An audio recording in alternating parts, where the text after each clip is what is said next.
So today our objective is to review graphing and also to talk about a new form which is called Slope-Intercept Form.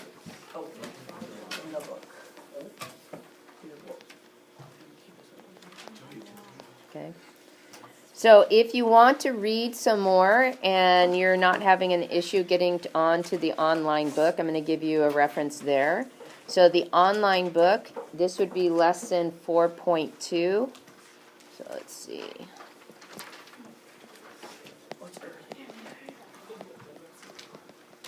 So lesson 4.2. And if you're in the, want to look in the green book,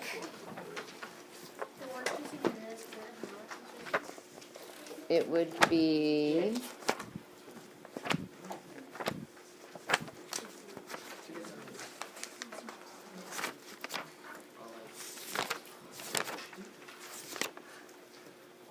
lesson 7.5. So the green algebra book, it would be lesson 7-5.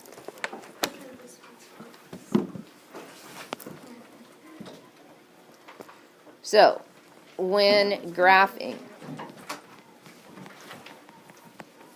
we've got a couple different things we're going to work on. First thing you're going to work on is label the axes X and Y. Did you label your axes X and Y? Because that worksheet did not label the axes X and Y. Oh.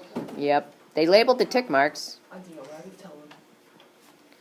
2, you need to label every other tick mark on the lines of the graph paper.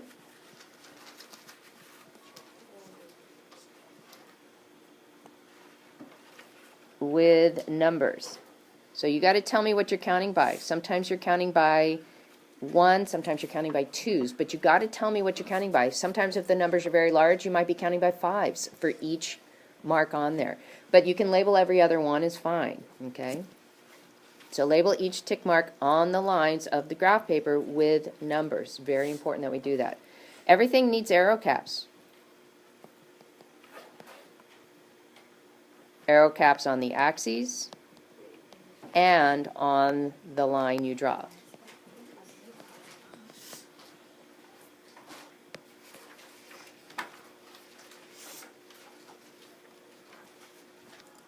All right, next, when we're going to come up with a table to come up with solutions to graph,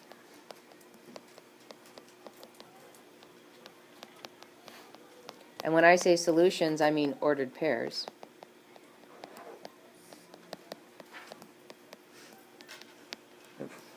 To graph,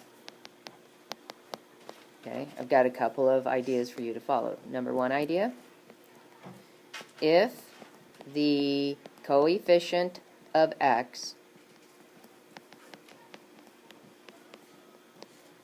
is an integer, so that means positive or negative whole numbers.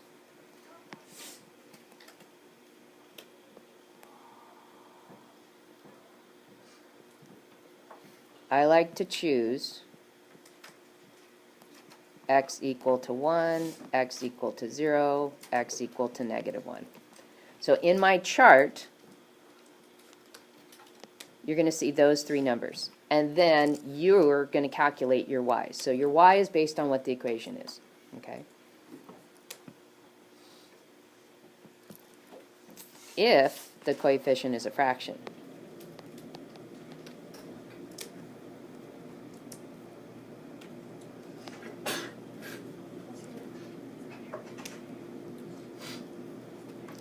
You're going to choose x equals 0. He's still a good choice. And then you're going to have x equals the positive denominator. So whatever that denominator is, I'm going to take the positive version of it. And x equals the negative of the denominator. These are suggestions. That way, because I'm using as small a numbers as possible, I'm going to end up with very small graphs. I don't have to graph to negative 352, okay, because I picked too big of a number. I'm going to pick nice small numbers so I can do my graphs really neatly.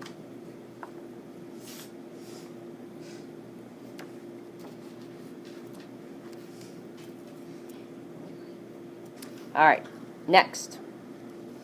When we were graphing, well, you guys, at this point in the year, you should know how to take notes in a timely fashion. Let's say I had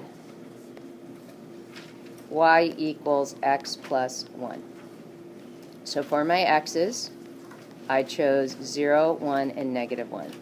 When I plugged in 0, I had 0 plus 1 is 1. When I plugged in 1, 1 plus 1 is 2.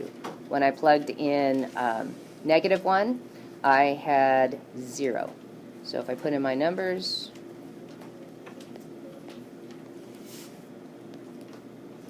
label x and y, got my arrow caps, I'm going to graph those 3 points. So 0, 1, 1, 2, and negative 1, 0. And then I would connect them up. So the point that crossed the y-axis is called the y-intercept.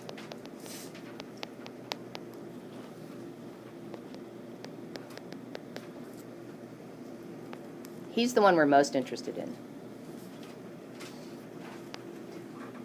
Now, that went with this point. And if you notice, the x-coordinate was 0, and that's always the case when I have a y-intercept. Now, if I wanted to do slope, I could do rise over run. I have a rise of 1, I have a run of 1. So that would give me slope of rise over run, or 1. And if you look in front of your x, what number is in front of it? If you don't see it, there's still a number there. What number is in front of the x? A 1. So this equation, when you write your equation like this, we call this slope-intercept form, and here's what we do. This is your slope-intercept form. Hold on.